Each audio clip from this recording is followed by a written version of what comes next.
దెబ్బలు తిని వచ్చినటువంటి వ్యక్తి నేను. మా నాయన పేరు చెప్పో మా తాత పేరు చెప్పో నేను వచ్చిన వ్యక్తిని కాదు. నీకు నాకున్న తేడా అది.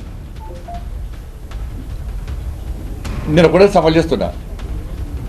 చలో ఏ గుడి కంటే ఆ గుడికి నా కుటుంబంతో సహా వస్తా, భార్య పిల్లతో సహా వస్తా.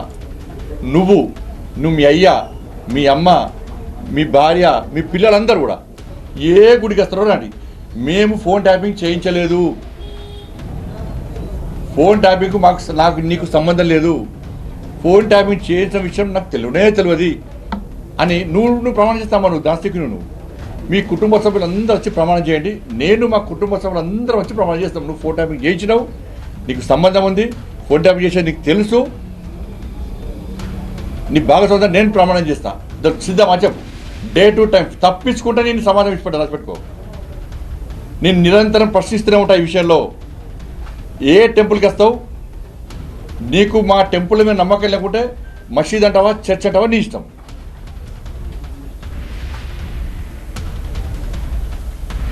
ఈ సవాల్కు నువ్వు సిద్ధమా?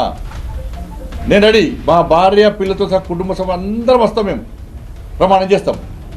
తడి బట్టలతో కూడా ప్రమాణం చేయడానికి సిద్ధం. నువ్వు రెడీయా చెప్పు. నువ్వు మీ కుటుంబ సభ్యులు మీ నాయనతో కూడా మాట్లాడు. ఒక్కరోజు ఫ్యామిలీకి బయట రమ్మను. మా కుటుంబానికి సంబంధం లేదు, ఫోన్ ట్యాపింగ్ విషయం మాకు తెలియదు. అసలు నేను ఒకటే చెప్తున్నా, ఇది సిద్ధమా చెప్పు.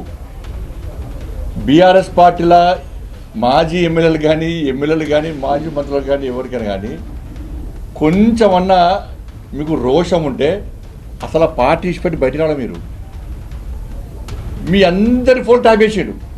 ఆ లిస్ట్ చూసిపోయి చెప్తే లిస్ట్ చూస్తే తెలుస్తుంది. బీఆర్ఎస్ పార్టీ ఎమ్మెల్యేల ఫోన్లన్నీ ట్యాప్ చేసాడు. అందరి మ్యాక్సిమం మంత్రులవి కూడా. ఇట్లా సిగ్గుండే దాన్ని ఉండడానికి మీ మీద నమ్మకం లేదు.